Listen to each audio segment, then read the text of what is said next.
How's it going, everyone? I hope you're all having a wonderful day. Today, I would like to discuss why I believe anime is a superior form of media. For you see, anime has a lot more freedom than other mediums. It can create any setting you can think of and tell any tale. It allows the creator to explore the deep psyche of individuals and the politics of nations while keeping the story interesting. Other mediums fail to keep the plot and themes interesting and thought provoking throughout the series. Anime has a higher focus on the mentality of characters rather than the action and conflict. Now, anime isn't the only medium that focuses on the human psyche. There are some shows like Black Mirror that focus on how people act in the messed up situations they are placed in. But anime does it so much more on the mental level.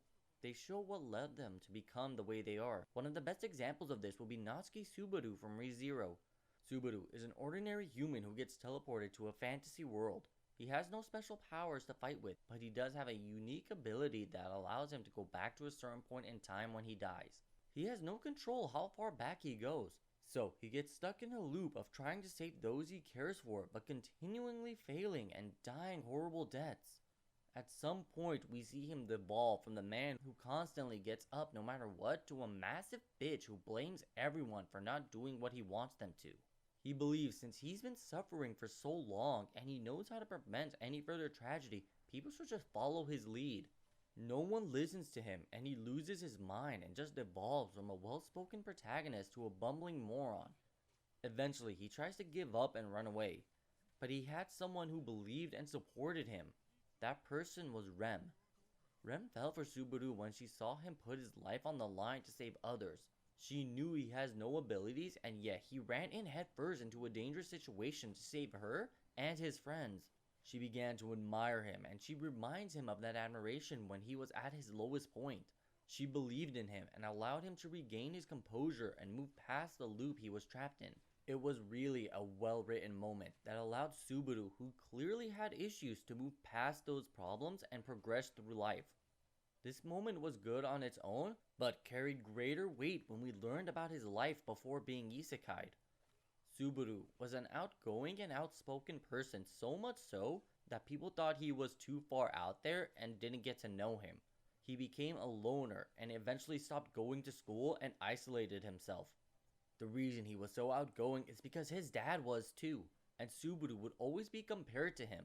His dad was so amazing, everyone knew and respected him. Every time Subaru accomplished anything, he would be compared to his father. It caused him to not have a sense of individuality. He wasn't Subaru, he was Kenichi's son. And it shows when he tries to stand out, he wants people to recognize him as Subaru and not Kenichi's son. So, Subaru will perform these outlandish and ridiculous poses in order to get people's attention and sort of get them to notice him and not his father. Of course, this backfires on him hard, and everyone thought he was weird and began to avoid him. Subaru, having no friends, felt miserable and locked himself away in his room. When he was finally recognized as Subaru, he was treated just as badly as before. All of his outbursts and devolution was a result of his individuality being attacked. When he stopped being Kenichi's son and was just Subaru, people had attacked and belittled him. This caused him to just spew insults and put blame on the people around him instead of blaming himself and trying to correct his mistakes. That is, until he had his moment with Rem. Rem told him that she loves and admires him. She recognized him as Subaru and called him her hero, despite him being in love with Amelia. Rem wanted to be there for him whenever he loses faith in himself. No matter what he does or goes through, she will never stop believing in him. And this allowed Subaru to become the person who doesn't give up no matter what. Or at least until halfway through part 1 of season 2. There are so many examples of psychological trauma in anime, and they all are done pretty well. While I feel in other media, the characters aren't given proper recoveries. It seems to come out of nowhere. This does happen in anime as well, but primarily in shonen genres, which is focused on a younger audience, while in other media, they happen primarily in shows that target adults.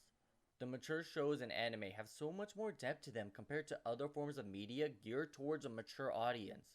Anime doesn't only focus on the human psyche and trauma, but the decision making that comes with the political aspect of the world. In America, one of the best depictions of politics in a world would have to be with the Game of Thrones series. Game of Thrones depicts politics really well with how everyone believes they are deserving of becoming the king after Robert Baratheon's death. Joffrey Baratheon sits on the throne believing he's the legitimate heir despite not being Robert's son. Stannis Baratheon wants the throne because he knows Joffrey is not Robert's son, and since he is Robert's brother, he is next in line to sit on the throne. And so on and so on. The way the world is built and how all of these different rulers act to become king of the realm is amazingly written, and the books are apparently better.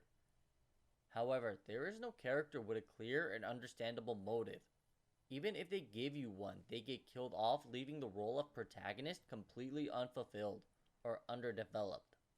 Anime does have a similar view on politics, but with a greater focus on a single protagonist.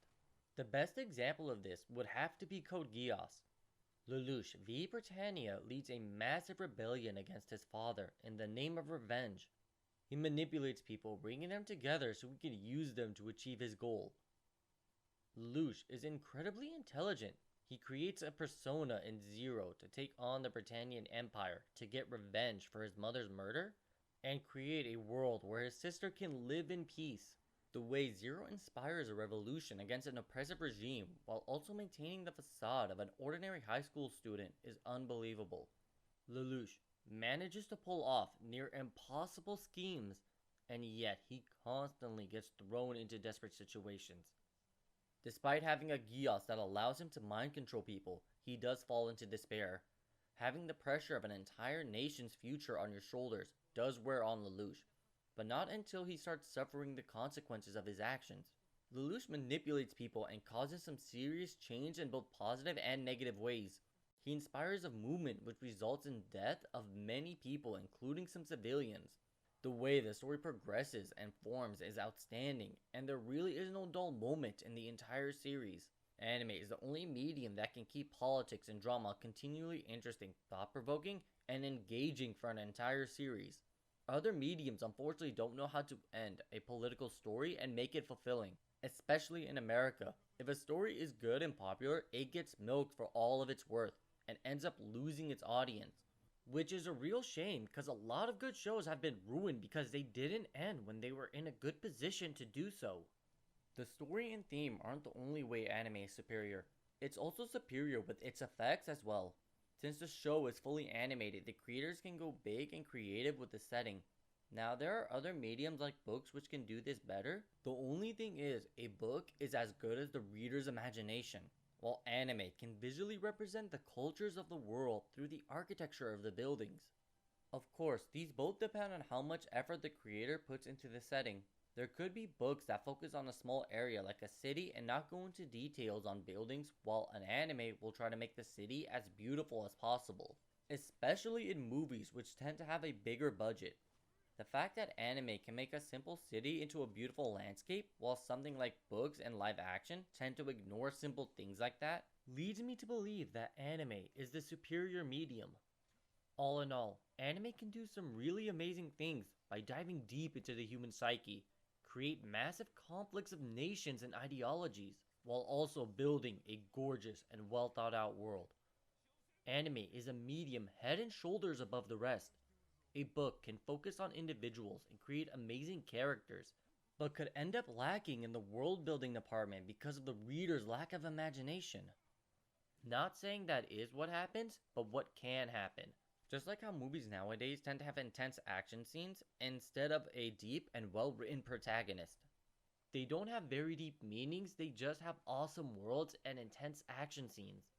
However, they lack character depth, so the protagonist tends to be shallow and uninteresting. When that happens, I am severely disappointed. I love seeing these worlds built and stories being told, but if I don't have a well thought out character who shows some real development, I always feel unsatisfied. Which is so depressing because of how different the show or movie could have been if it had been an anime. Especially since anime is a medium that focuses more on a character's development and progression, while also being a form of visual media which allows him to create breathtaking scenery, as well as having world politics that is hard-hitting and brutal that I couldn't help but fall in love with it to the point that other forms of media's portrayal of fictional politics just bore me. That's going to be it for this one. I hope you guys enjoyed listening to me talk about how much I prefer watching anime over other mediums. I'd like to thank you all so much for watching, I really appreciate it. I hope to see you all in the next one, and remember to keep having fun. See ya!